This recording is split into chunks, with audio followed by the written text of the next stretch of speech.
mengetahui berbagai jurusan-jurusan yang tercerahkan mahasiswa.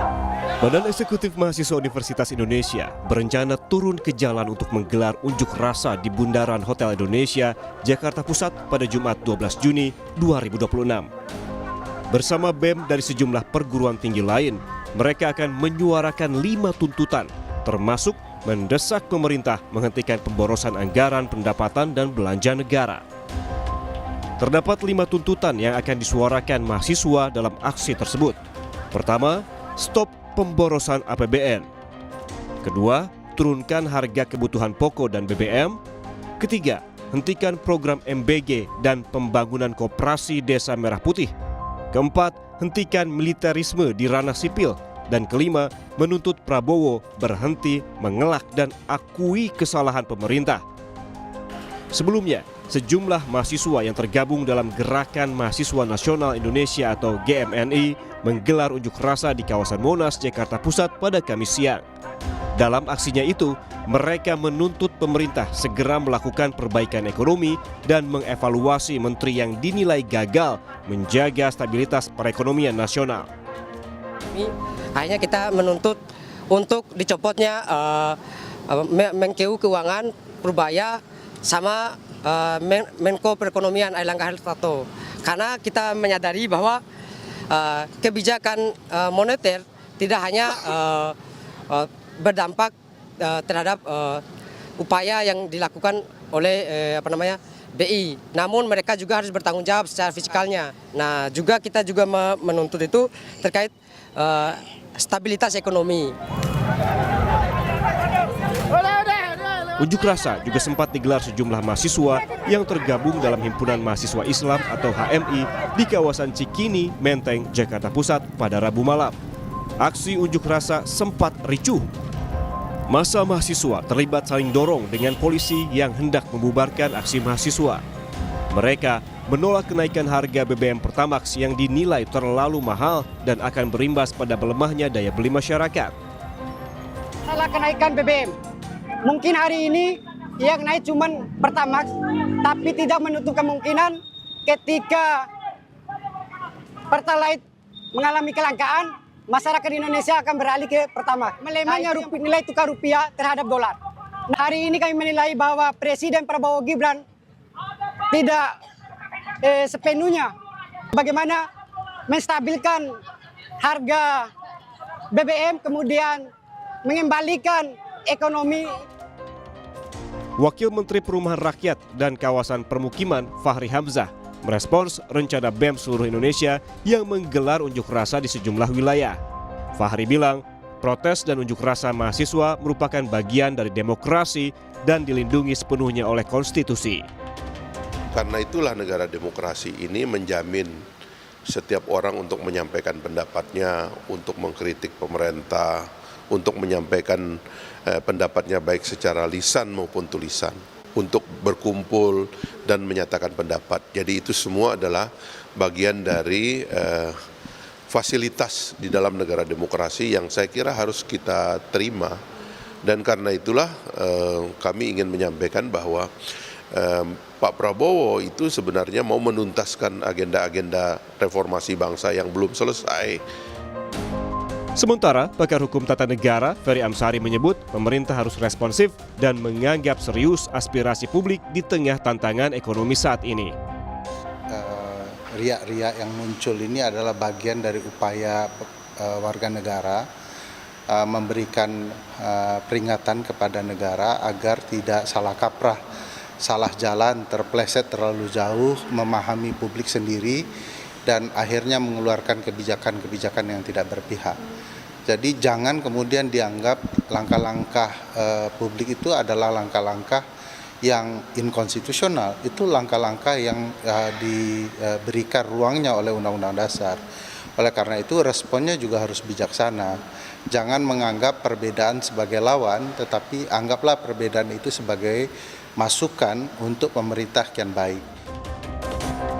Aksi demo mahasiswa ini digelar buntut kondisi perekonomian nasional dan sejumlah kebijakan pemerintah yang dinilai semakin memberatkan masyarakat. Tim Liputan, Kompas TV.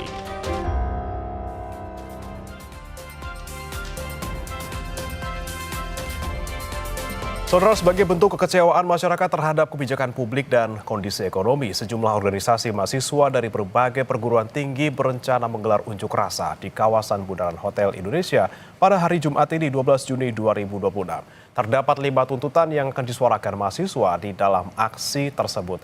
Apa saja tuntutan utama yang akan diangkat dalam unjuk rasa kali ini dan bagaimana respons pemerintah atas rencana unjuk rasa ini? Kita akan bahas bersama dengan Ketua Badan Eksekutif Mahasiswa Universitas Indonesia, Yatta Latov Masum Imawan, kemudian ada juru bicara Partai Gerindra Bahtera Banong, serta Direktur Eksekutif Trias Politika Strategis Agung Baskoro. Selamat pagi Mas Atov, kemudian Bang Bahtera dan juga Mas Agung. Pagi semuanya. Selamat pagi Mas, selamat pagi.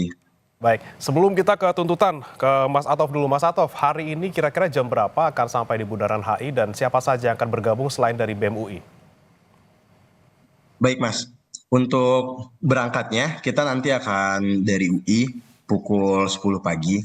Nanti kita akan naik Kopaja bersama juga dengan BEM Universitas Pancasila, kemudian BEM NF dan juga BEM PNJ. Serta ada kawan-kawan BEM lain yang bergerak sendiri, ada IPB dan nanti kemungkinan ada UIN untuk langsung ke Bundaran HI. Perkiraan nanti akan sampai jam 11 sebelum Jumatan. Nanti kita akan Jumatan dulu, baru kita long march langsung ke Bundaran HI. Begitu Mas. Kalau untuk jumlahnya, apakah kira-kira sudah dikoordinasikan mungkin dengan BEM-BEM yang lain? Kira-kira ada berapa hari ini Mas? Ya, kalau dari UI sendiri sama internal kita ada 1.000 dan gabungan dengan BEM lain kita bisa mencapai 3.000. Oke, baik. Sebelum ke tuntutan utama, nanti akan saya ke sana. Mas Atov, kemudian yang mendasari teman-teman dari BEM UI dan juga kemudian berkoordinasi dengan BEM dari universitas lain untuk demo hari ini apa, Mas? Baik, untuk alasannya kita mahasiswa sebagai salah satu bagian dari rakyat, kita menganggap kenyataan yang kita hadapi sekarang ini adalah ekonomi hanya tumbuh di atas kertas saja. Tetapi di meja makan rakyat tidak ada yang berubah sama sekali. Baik itu harga beras yang naik dan juga bahan pokok lainnya, lapangan kerja makin menyempit, dan juga rakyat makin dihajar oleh pajak. Dan pemerintah hanya sibuk memoles citra, hanya sibuk mengumumkan data-data kosmetik sambil membagi proyek kepada kroni-kroninya. Oleh karenanya kita juga memandang bahwa kesempatan yang telah kita berikan dan juga waktu yang telah kita berikan itu sudah terlalu lama. Dan kita juga menganggap bahwa Prabowo Gibran sebagai pemimpin sudah menunjukkan wajah kepemimpinan yang sangat buruk pada saat ini. Arah negara juga tidak dibawa menuju Indonesia emas, melainkan menuju Indonesia bangkrut. Baik itu bangkrut secara demokrasinya, bangkrut secara ekonominya, dan juga bangkrut secara moral kepemimpinan. Begitu Mas. Oke, kritik yang disampaikan oleh mahasiswa ini kemudian Bang Bahtera dari Partai Gerindra, bagaimana Anda menanggapinya dan juga menanggapi aksi mahasiswa yang akan terjadi hari ini dan juga beberapa hari lalu sudah ada juga beberapa aksi di daerah lain? Ya, saya ingin mengatakan bahwa penyampaian pendapat, kritik, saran, masukan adalah merupakan bagian dari demokrasi kita dan memang kita negara menjamin itu. Jadi artinya apa yang ingin dilakukan oleh teman-teman BEM, kita memberi apresiasi karena memang mahasiswa kan juga bagian dari agen of change. Nah, maka dari itu kita mempersilakan ya teman-teman kemudian untuk turun ke jalan, menyampaikan aspirasi, menyampaikan pendapat, dan itu semua diatur dalam undang-undang tentunya dan negara memperbolehkan itu. Artinya silakan aja, tidak jadi masalah. Namun yang paling penting adalah tentu juga harus secara proporsional, artinya apa yang disampaikan, kritik, baik saran ataupun penyampaian pendapat harus berdasarkan fakta-fakta. Dan kalau kita lihat bahwa yang menjadi seruan teman-teman ini terkait soal kenaikan harga BBM, kita kan melihat bahwa ini tidak berdiri sendiri, ada dinamika global yang tentu yang sampai hari ini tidak selesai-selesai soal perang, terus kemudian menyebabkan lonjakan harga minyak. Karena lonjakan harga minyak itu terjadi, disitulah pemerintah kemudian melakukan penyesuaian. Nah, kita tahu sendiri bahwa kita sangat tergantung sama impor BBM hari ini.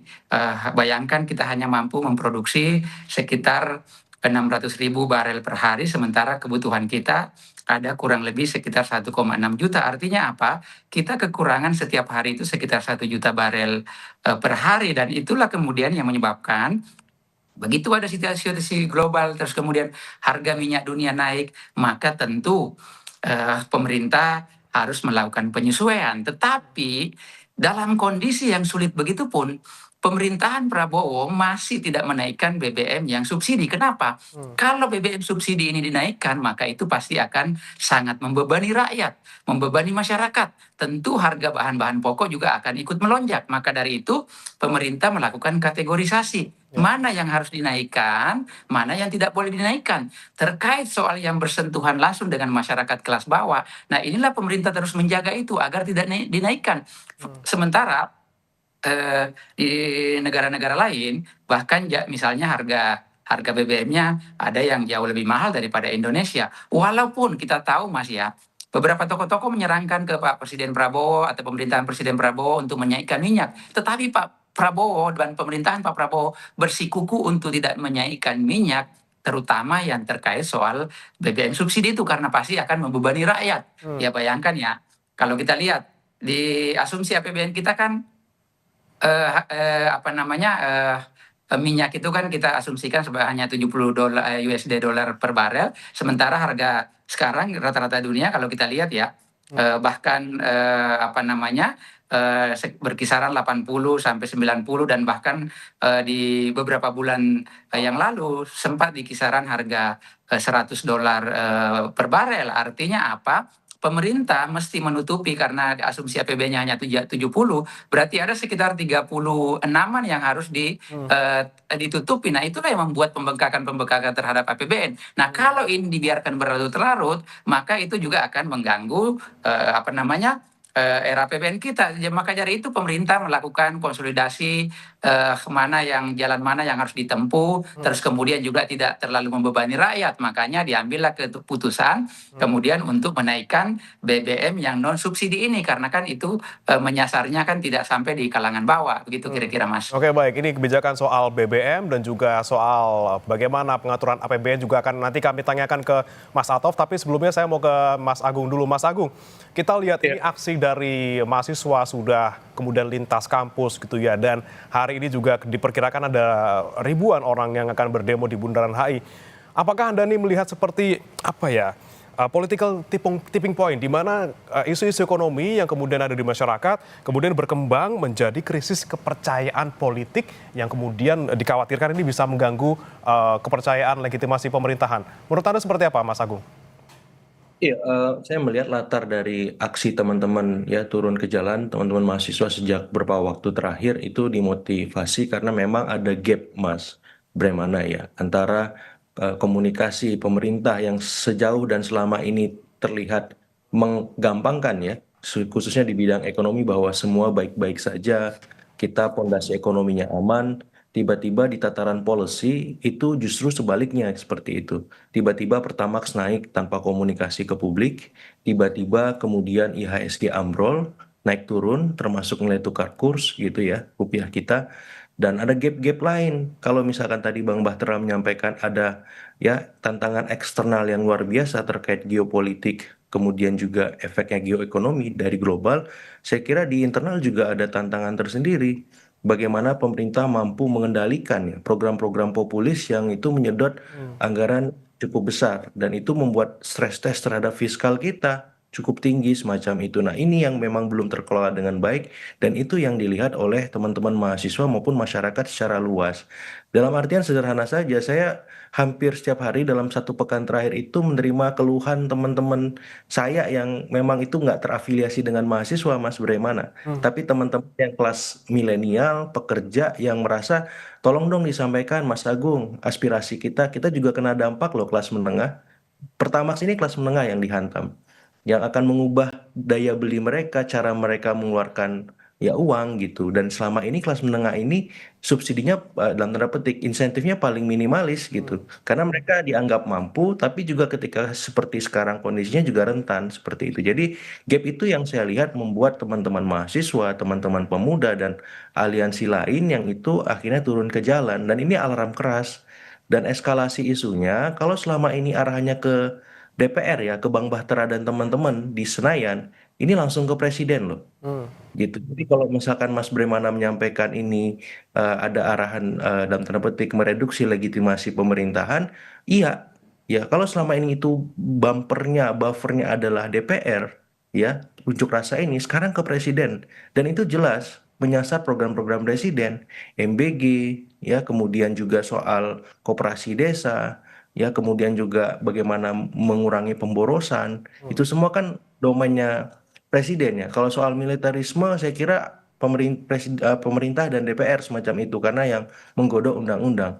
Tapi 5 dari 3 tuntutan itu adalah tuntutan untuk Presiden. Jadi menurut saya ini fokus utamanya Presiden dengan tim ekonominya. Kalau misalkan dalam tanda petik obat ya obat instan yang paling mujarab itu adalah reshuffle memang masih ditunda terus, saya khawatir eskalasi isunya akan meningkat dan itu memberikan fluktuasi di banyak hal ya, di harga-harga, di pasar, kemudian dalam konteks ya aspirasi di masyarakat. Jadi menurut saya harus diperhatikan dan saya berharap demo teman-teman ini ada yang merespon. Apakah ya merespon langsung dengan terlibat nanti turun ke jalan juga dari wakil pemerintah, apakah DPR atau dari kabinet semacam itu supaya teman-teman ini punya kanal yang ditindaklanjuti dengan jelas. Jadi jangan diabaikan, jangan dibiarkan demo ini tanpa ada follow up yang jelas. Karena tadi saya bilang eskalasinya bisa jadi meningkat kalau misalkan tidak diakomodasi dalam arahan dan kanal yang lebih konkret. Mungkin sebagai Oke. pengantar begitu. Respons dari pemerintah terutama yang ditunggu, jangan sampai kemudian tidak direspons, eskalasinya semakin meningkat gitu ya. Saya kembali ke Mas Atof. Mas Atof, tadi sudah sempat disinggung oleh Bang Bahtera soal kenaikan BBM, alasannya seperti apa, kemudian juga bagaimana kemudian tidak membebani APBN jika subsidi ataupun apa ya namanya ya, membiayai dalam tanda kutip jangan sampai Pertamax ini naik, kemudian membebani anggaran. Nah, dari tuntutan-tuntutan Anda, ada 5 gitu ya dari teman-teman Anda juga, bagaimana kemudian Anda meminta pemerintah untuk bisa dalam tanda kutip ini mengendalikan harga BBM, tapi juga bagaimana kemudian mengendalikan APBN agar tidak membengkak? Baik, sebenarnya begini Mas, ada satu hal menarik kenapa kita melaksanakan aksi di Bundaran HI. Tadi kalau Mas Agung mungkin menyampaikan 3 tuntutan dari 5 itu ke pemerintah langsung ke Presiden dan 2 sisanya mungkin ke DPR. Tapi kenapa kita aksinya di Bundaran HI? Karena kita melihat bahwa pemerintah eksekutif dan juga DPR sebagai legislatif itu sudah menjadi satu bagian yang menyengsarakan rakyat, Mas. Kita melihat bahwa ketika pemerintah mengeluarkan kebijakan yang amburadul, yang mubazir secara anggaran, DPR tidak ada mengoreksi. DPR tidak ada mengawasi dan menginvestigasi begitu. Jadi kita ingin melakukan aksi di Bundaran HI karena kita ingin menyadarkan rakyat banyak dan juga memberi pesan kepada pemerintah bahwa mereka itu jika tidak berubah akan membuat Indonesia menjadi bangkrut. Kemudian jika PBN tadi ada yang menyampaikan bahwa kenaikan Pertamax ini adalah supaya BBM tidak bocor, tidak juga membengkak segala macam. Pertanyaannya adalah APBN itu mayoritas pendapatannya adalah dari pajak rakyat, Mas. Dan karena pendapatan mayoritasnya dari pajak rakyat, tentunya harus langsung kembali dong ke rakyat. Salah satunya adalah subsidi ini. Dan jika pemerintah ingin bilang adalah supaya menyesuaikan dengan harga global atau segala macam, di mana pesan-pesan pemerintah yang jujur untuk mengakui bahwa kondisi sekarang kita sedang menuju krisis? Tidak ada pemerintah melakukan komunikasi yang baik. Bahkan yang anehnya adalah pemerintah menaikkan pajak UMKM melalui PP 20 2026, itu akan menyasar kepada rakyat banyak. Tetapi di sisi lain, ketika pemerintah menerapkan royalti kepada sumber daya batubara misalkan, di situ dibatalkan di kemudian hari dikarenakan diprotes. Tetapi untuk yang rakyat, pajaknya tidak dibatalkan. Itu satu. Terus kemudian ketika memang kondisinya adalah menaikkan Pertamax ini supaya menjaga PBN, kemudian gimana untuk program-program prioritas yang anggarannya membengkak? Yang kita juga sama-sama tahu bahwa akuntabilitasnya dipertanyakan, bahwa pelaksanaannya juga dipertanyakan begitu. Dan juga pesan-pesan selanjutnya adalah pemerintah ini rasa-rasanya juga tidak bisa membagi pembagian tugas. Bahwa DPR itu tugasnya mengawasi, justru malah mengurusi rupiah. Dan juga pemerintah yang harusnya melakukan alokasi anggaran fiskal yang bagus, justru malah memboroskan anggarannya begitu. Kita dapat melihat bahwa kemarin ketika DPR, Wakil Ketua DPR malah mengurusi rupiah segala macam, padahal itu dalam konstitusi tidak diamanatkan untuk hal itu. Dan apakah hal itu akan membantu? Justru pasar malah makin tidak percaya. Justru publik juga malah mempertanyakan. Ini pembagiannya mana? Begitu. Kurang lebih begitu, Mas. Oke, baik. Ini beberapa yang disampaikan oleh Mas Atov terkait dengan fungsi DPR. Kemudian ada juga tadi soal bagaimana prioritas pemerintah dalam program yang menyerap anggaran banyak. Dan juga bagaimana kemudian nasib dari kelas menengah yang kemudian selama ini seperti dianaktirikan. Bang Batra, tanggapan Anda? Ya, yang pertama terkait soal misalnya DPR mengurusin rupiah. Ya, DPR memang harus mengurusi rupiah karena BI itu kan bermitra dengan DPR yang kebetulan mengurusi soal moneter. Terus kemudian Kementerian Keuangan mengurusi soal fiskal. Nah, tugas DPR adalah mengontrol ya baik BI maupun Kementerian Keuangan agar rupiah ini menguat. Nah, disitulah fungsi DPR, fungsi pengawasannya dilakukan. Kemudian terjadilah pertemuan itu di DPR yang dipimpin langsung oleh Wakil Ketua DPR, Profesor Sukmi Dasko Ahmad. Nah, setelah pertemuan itu, Mas, apa yang kita ambil positifnya? IHSG yang tadinya ambruk, di hari pertama naik 7%, di hari kedua naik hampir 4%. Terus kemudian kedua, rupiah yang tadinya menembus angka 18.200, perlahan-lahan mulai turun. Hari pertama turun 130 basis poin. Kemarin lagi turun lagi di angka kurang lebih, kalau saya nggak salah, angka ininya nggak menyentuh sampai 18.000. Artinya apa? Apa yang dilakukan oleh pimpinan DPR, bagian dari mengontrol pemerintah, bagian dari pengawasan pemerintah berhasil menurunkan kurs dolar terhadap nilai tukar rupiah, terus kemudian bagaimana memperkuat IHSG kita, dan berhasil di 3 hari terakhir ini kalau kita lihat. Artinya apa? DPR sudah bekerja secara maksimal dari sisi pengawasan dan kemudian memberi masukan terhadap pemerintah. Bahwa terkait soal misalnya ya Pak Presiden kita sudah sangat bijak. Hari ini ya Indonesia kita tahu sendiri bahwa setiap harinya kita kekurangan 1 juta barel per hari untuk kebutuhan minyak kita. Maka di bawah komando Presiden Prabowo mulai berpikir bagaimana agar hilirisasi soal BBM ini dilakukan. Mulai memperkokoh agar bagaimana lifting minyak kita ke depan yang harus dinaikkan jumlahnya supaya apa? Ketergantungan kita terhadap impor minyak mulai berkurang.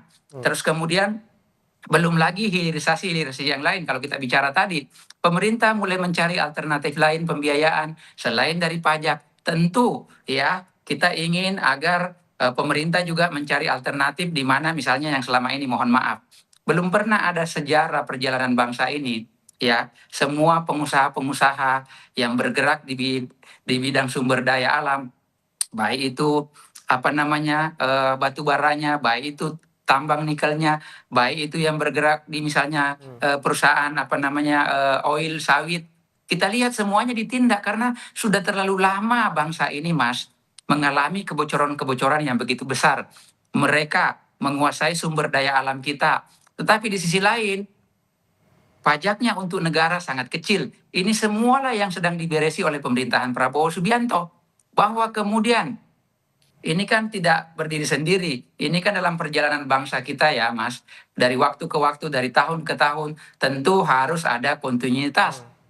Mungkin Pak Prabowo sekarang sedang meletakkan bagaimana menerapkan pasal 33 Undang-Undang Dasar kita. Supaya apa? Kekayaan negara kita yang selama ini mengalir ke luar negeri, kekayaan negara kita yang selama ini bocor, terutama di wilayah sektor sumber daya alam kita, harus kembali ke negara. Ini yang sedang diperbaiki oleh Pak Prabowo. Kalau kita lihat, tidak ada pemimpin negara ya yang selama ini yang pengen menerapkan itu kecuali Pak Prabowo.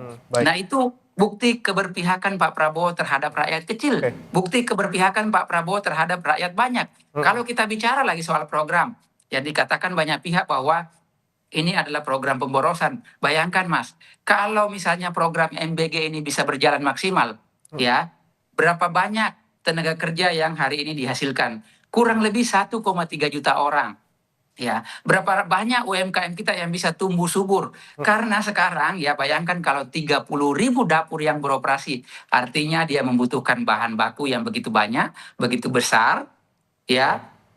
Apakah petani kita tidak hidup mensuplai sayur-sayurannya? Apakah para peternak kita yang bergerak di bidang UMKM peternakan tidak tumbuh besar? Kalau misalnya ya telurnya diambil dari para peternak lokal, ya dagingnya diambil dari peternak lokal, apakah nelayan kita tidak berkembang, tidak tumbuh subur? Kalau misalnya lauknya yang berupa ikan diambil sebagai bahan baku MBG, artinya Mas, setiap dapur SPPG itu bisa menggerakkan UMKM berapa banyak? Belum lagi yang saya sampaikan tadi bahwa dalam satu SPPG itu bisa merekrut sekitar kurang lebih hampir 50 orang. Ya. Nah, Jadi- inilah terus yang harus dijalankan bahwa di sana Mas ada misalnya ya karena ini program baru ada kekurangan ya diperbaiki dong tata kelolanya. Inilah yang diteruskan oleh Presiden Prabowo. Jadi bahwa MBG di sana intinya bukan pemborosan ya Mas Bang Batra ya. Dan di kita sana dianggap misalnya ada penyelewengan anggaran. Pak Prabowo secara tegas, ini yang harus diawasi secara transparan. Oke, inilah Ya, ini yang momennya harus- ketika diganti kepala BGN ya kita nantikan Iya, bagaimana sudah diganti kepala BGN. kemudian Sekarang tata tugas kelolanya akan kita, tugas diperbaiki. publik, tugas kita bersama, baik itu Baik. DPR, begitupun masyarakat, begitupun Baik. mahasiswa, tugasnya untuk mengawasi secara agar program ini berjalan secara transparan. Baik. Sebelum nanti saya ke Mas Agung, saya kembali ke Mas Atov dulu. Mas Atov, jika misalnya kita anggaplah Pertamax tidak dinaikkan, tapi kemudian ini anggaran yang untuk menambalnya ini diambil dari dalam tanda kutip dana pendidikan dan juga dana yang mungkin digunakan untuk program prioritas lain yang menyerap banyak anggaran. Apakah ini bisa menjadi pilihan bagi pemerintah untuk bisa tadi meminimalisasi kenaikan harga Pertamax agar tidak bergejolak di masyarakat, Mas Atov? Ya, baik Mas, terima kasih. Sebenarnya kalau untuk subsidi BBM ya, saya sendiri, kita dari BMUI juga punya menganalisis sendiri dan juga berkomunikasi dengan ahli-ahli. Sebenarnya untuk BBM sendiri tepatnya adalah subsidinya itu langsung cash transfer. Dan subsidi BBM yang sekarang itu sebenarnya memang perlu diakui masih banyak tidak tepat sasaran. Akan tetapi, kalau misalkan dari mana anggarannya segala macam, tentu dari program-program prioritas. Kenapa? Karena kalau misalkan memang pemerintah mengakui bahwa ini adalah bangsa yang besar, maka buktikan dulu dari pemerintah. Buktikan bahwa sekarang kita sedang menuju krisis, faktanya sudah banyak. Di daerah-daerah sudah mulai pertalite, sudah mulai langka begitu kan. Belum misalkan kita ngomongin energi lain, misalkan listrik begitu. Terus juga pemerintah mau untuk mengalah demi kebutuhan rakyat banyak, kebutuhan dasar termasuk BBM begitu. Kemudian tadi Mas Batra menyampaikan bahwa Presiden Prabowo berkomitmen terkait tata kelola, terkait pemberantasan korupsi segala macam. Memang itu terjadi, cuma permasalahannya adalah apakah publik percaya? Apakah kemudian indeks korupsi akhirnya menaik? Justru yang terjadi kan indeks korupsi justru malah menurun, begitu. Belum kita ngomong terkait indeks kepastian hukum. Bagaimana pengadilan netral itu nilainya sangat jeblok sekali begitu. Disinilah makanya kita tadi menyampaikan bahwa waktu dan juga kesempatan kita sudah berikan dan juga kita sudah mempercayai tetapi komunikasinya masih sangat buruk begitu. Dan juga terkait misalkan program MBG ya tidak pemborosan anggaran segala macam. Permasalahannya adalah sekarang ini kan MBG itu banyak yang tidak tepat sasaran. Jika memang MBG berkontribusi kepada lapangan kerja, menumbuhkan UMKM dan segala macam, itu hanya berlaku jika tepat sasaran. Pada faktanya sekarang tidak tepat sasaran. Mas bayangkan jika ada rakyat yang sudah makan 3 kali sehari, kemudian pemerintah hadir untuk memberikan 1 kali makan secara gratis, apakah di situ justru akan menambah konsumsi menjadi makan 4 kali sehari? Kan tentu tidak, tetap 3 kali sehari. Kemudian bagaimana pelaku ekonomi, entah itu UMKM atau catering dan sebagainya, yang sudah menyediakan sekarang malah disaingi oleh pemerintah. Begitu. Nah itu yang jadi pertanyaan, bagaimana pemerintah mengatur program-program justru buru-buru begitu. Dan kemudian jika kita ingin percaya bahwa pemerintah menerapkan rencana, menerapkan anggaran secara tepat, tata kelola segala macam, kenapa pemerintah dengan sengaja membicarakan terkait FGD bla bla bla, diskusi bla bla bla. Itu kan Pak Presiden sendiri yang menyampaikan. Dan di situ justru membuktikan bahwa perencanaannya ya udah yang penting jalan dulu baru dibetulkan. Nah, itu yang jadi masalah. Kenapa sekarang APBN sudah menipis begitu. Begitu kira-kira Mas. Oke, baik. Sekarang saya ke Mas Agung. Ini sepertinya kepercayaan yang kita lagi soroti gitu ya. Banyak mungkin langkah-langkah pemerintah yang sudah dilakukan tentunya untuk memperbaiki kondisi ekonomi kita, tapi kepercayaannya sangat mungkin di masyarakat rendah seperti itu. Nah, Anda melihat seperti apa, Mas Agung? Tadi Anda sempat singgung soal reshuffle dan juga bagaimana kemudian apa yang harus dilakukan pemerintah saat ini. Apakah tadi soal program prioritas yang harus kemudian dievaluasi kembali atau sesederhana ya udah reshuffle aja gitu? Iya, saya ingin menyampaikan bahwa kemarin kan Pak Julhas itu melakukan rakor ya dengan teman-teman BGN semacam itu dan lintas kementerian lain dan mengakui ada pemborosan 1 triliun per bulan. Jadi kalau misalkan di awal tadi Bang Batra sempat menyinggung bahwa ini program MBG sudah berjalan dan efektif, saya kira ini perlu dikoreksi. Karena ini yang memang dilihat masyarakat secara nyata ya. Ada pemborosan, ada ya mispengelolaan, ada transparansi yang belum jalan. Nah, kalau misalkan bicara menelurkan efek ke bawah, sekarang misalkan harga telur saja jatuh, harga pakan ternak naik. Jadi kalau mengalihkan efek ke bawah, yang mana gitu? Itu kan yang ditanyakan oleh publik. Jadi itu yang memang publik dalam tanda petik khawatir ya dengan tata kelola fiskal kita. Koperasi Desa Merah Putih.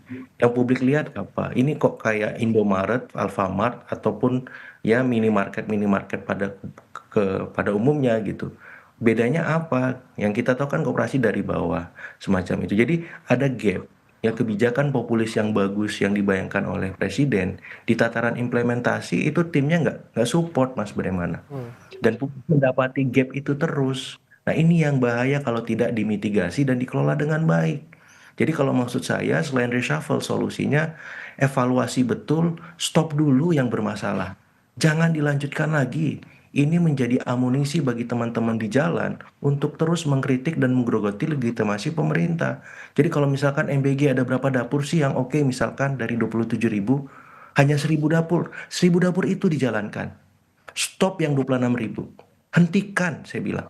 Karena ini bahaya gitu. Saya nggak mau pemerintah legitimasinya digerogoti. Kita butuh kesulitan, kita butuh kebersamaan. Tapi kalau dari pemerintah nggak sadar dia salah, ini repot gitu. Nggak perlu harus mengakui salah, tapi revisilah kebijakannya.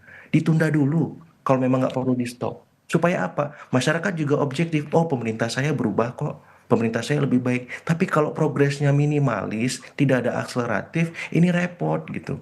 Nah, membaca dari MBG, Kopdes. Kopdes ini kan belum jalan sepenuhnya, ditunda dulu ya, mending biayanya untuk misalkan subsidi BBM ataupun memberikan insentif BLT atau apapun lah untuk masyarakat kelas bawah dan kelas menengah sebagian yang memang membutuhkan semacam itu. Jadi hal-hal semacam itu kan perlu progres yang cepat. Nah, tim yang di bawah presiden ini, menteri-menteri ekonomi, jangan lagi santai, baik-baik saja, fundamental oke. Masyarakat nelen tiap hari itu. Apalagi ngomong serok bawah, IHSG belum stabil, masih naik turun. Saya juga punya beberapa saham di IHSG, masih fragile, masih fluktuatif. Ini 5.000-nya 5.700, 5.900 goyang gitu. Rupiah juga masih goyang. Jadi kalau pemerintah ataupun DPR sudah mengkonsolidasikan, itu jangka pendek sekali. Nah, saya nggak mau lagi-lagi ini jangka pendek semua. 3 hari ke depan ambrol lagi. 3 hari ke depan kita panik lagi, kan nggak benar kayak gitu. Mengelola negara kan kita panik-panikan terus.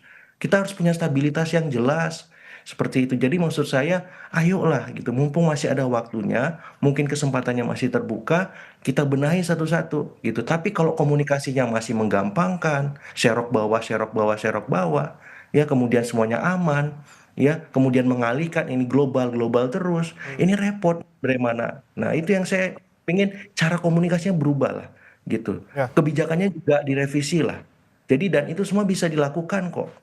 Dan jelas apa ya peta jalannya semacam itu dan saya mengapresiasi ketika BGN ada pergantian karena ada kasus di sana artinya semua menteri tidak imun terhadap reshuffle. Presiden tegas apresiasi itu tapi itu tidak cukup ya ini bawahannya harus digeber harus apa ya disadarkan betul Ya termasuk misalkan pemerintah kemarin rakor ya Pak Julhas, Caimin dan lain-lain terkait evaluasi total MBG.